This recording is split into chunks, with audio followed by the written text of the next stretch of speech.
Semasa membahaskan titah ucapan Duli Yang Maha Mulia Sultan Selangor di Dewan Negeri pada hari Jumaat lepas, Yang Berhormat Bukit Antarabangsa telah menyelar saya dengan kenyataan-kenyataan berbau membalas dendam dan mengandungi unsur jahat untuk mempersoalkan kredibiliti saya sebagai mantan ahli Exco Kerajaan Negeri Selangor dan Adun Gombak Setia. 3 perkara yang ditimbulkan oleh beliau. Pertama, pemberian kontrak kerja-kerja penyelenggaraan rutin jalan-jalan negeri yang diberi kepada kontraktor utama iaitu KPS HCM Sendian Berhad. Kedua, kos yang tinggi mengadakan upacara pelancaran padat pada tahun 2010. Dan ketiga, kerja-kerja pengubahsuaian pejabat Exco Hal Ehwal Islam, Adat Melayu, Infrastruktur dan Kemudahan Awam. Mengenai perkara pertama, pada tahun 2009 dan 2010, proses melantik subkontraktor telah dibuat setelah diadakan perbincangan antara KPS SCM dan pejabat Exco berhubung dengan prestasi subkontraktor yang telah dilantik. Satu senarai cadangan telah dihantar kepada Pejabat Perbandaan Negeri Selangor untuk kelulusan Yang Berhormat Pegawai Kewangan Negeri. Kelulusan itu kemudiannya dipanjangkan kepada Pengarah JKR Selangor untuk mengeluarkan surat tawaran dengan talinan kepada KPS SCM. Untuk tahun 2010, JKR Negeri telah melantik 85 subkontraktor untuk menjalankan kerja-kerja di 9 daerah di Negeri Selangor.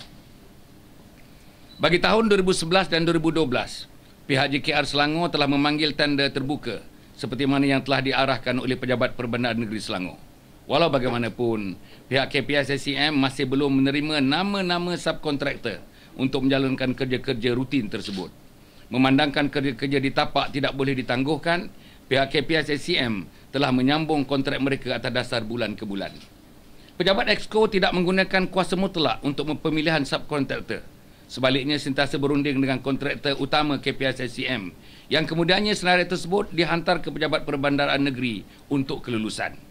Hanya Pejabat Perbandaraan Negeri Selangor sahaja yang berhak meluluskan senarai tersebut dan kemudiannya dipanjangkan kepada JKR Negeri untuk memutamatkan perlantikan. Sebagai Exco, saya dapati peraturan yang sedia ada telus walaupun tidak mengikuti norma-norma tender terbuka. Prestasi setiap kontraktor yang telah diberi kontrak sentiasa dipantau bagi memastikan mereka termasuk dalam kategori kontraktor cemerlang yang kerja-kerja mereka terus disambung dari tahun ke tahun. Perkara kedua, telah pun saya jawab berulang kali di Dewan Negeri. Ringkasnya, kos pelancaran padat yang telah diluluskan oleh mesyuarat Exco ialah sebanyak RM546,920.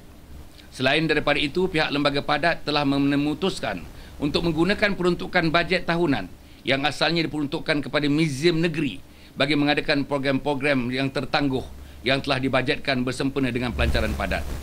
Sebab itu, jumlah peruntukan yang dicantumkan kelihatan agak besar.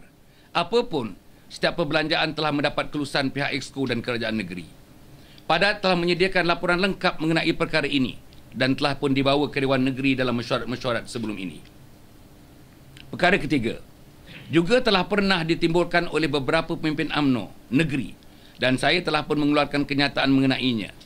Ruang pejabat yang dimaksudkan telah mengalami pengubahsuaian untuk menampung pegawai dan kaki tangan pejabat saya sebagai Exco, termasuk semua pegawai dan kaki tangan skim mikrokredit Selangor, skim sel, keseluruhannya berjumlah 19 orang.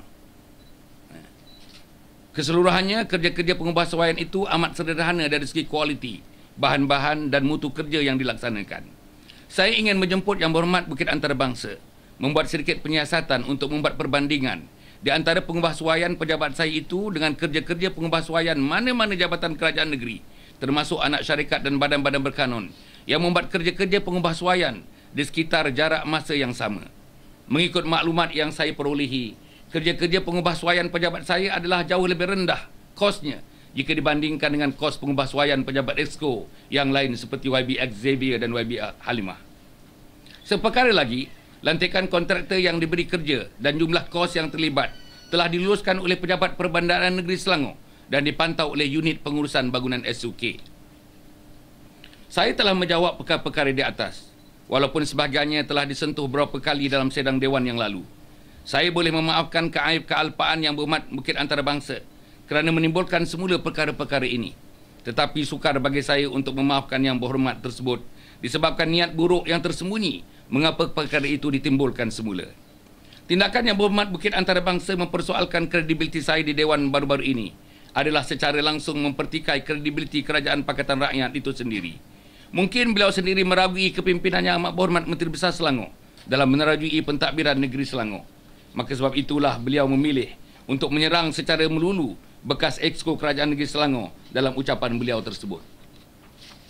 Oleh kerana saya telah bersedia untuk menjawab dan telah pun memberikan jawapan kepada tohmahan Yang Berhormat, sekarang giliran saya pula, Yang Berhormat Antarabangsa pula, untuk menjawab soalan saya bagi pihak rakyat negeri ini yang ingin tahu setelah bertahun-tahun tidak mendapat respon daripada Yang Berhormat mengenainya. Perkara-perkara tersebut ialah: 1.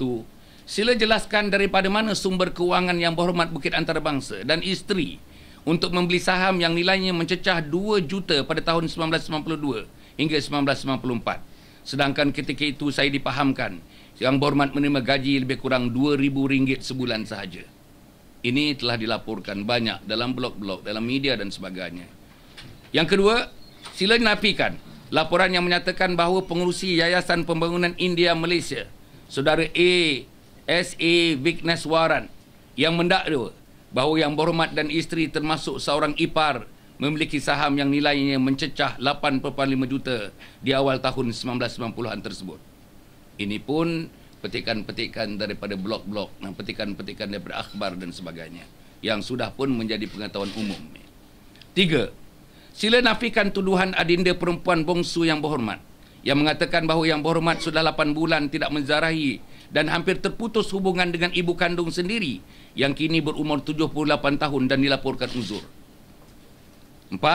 Sila nafikan tuduhan yang dibuat dalam buku karangan Syed Hussein Alatas bertajuk Tuhan, Politik dan Seks yang diterbitkan pada tahun 2010 menyebut bahawa Yang Berhormat dikatakan mengetahui mengenai hubungan intim isteri Yang Berhormat dengan penasihat PKR merangkap ketua pembangkang.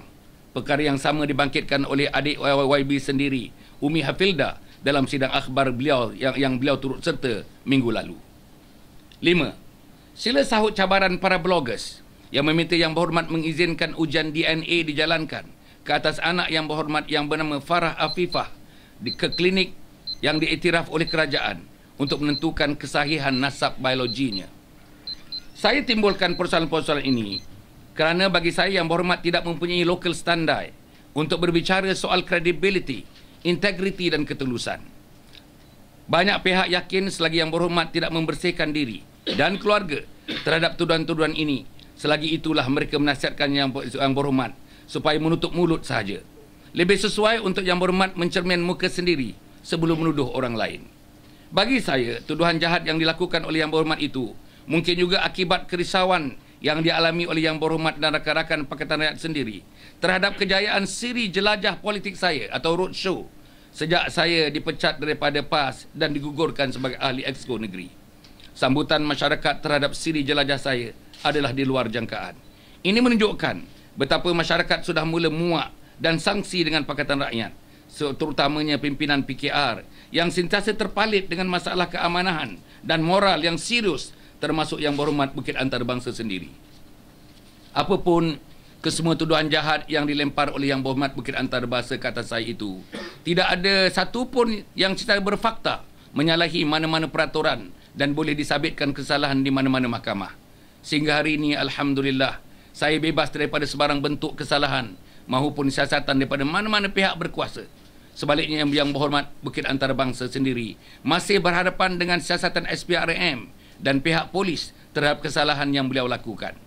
Akhirnya, saya ingin mengambil kesempatan ini untuk merakamkan ucapan terima kasih kepada Yang Amat Berhormat Menteri Besar Selangor di atas kenyataan yang dibuat oleh beliau yang secara jelas mengesahkan betapa tuduhan yang dibuat oleh Yang Berhormat Bukit Antarabangsa adalah tidak berasas sama sekali dan seluruh tindakan saya ketika menjadi Exco adalah sebenarnya mengikut peraturan dan piawaian yang ditetapkan. Sekian, terima kasih. Jadi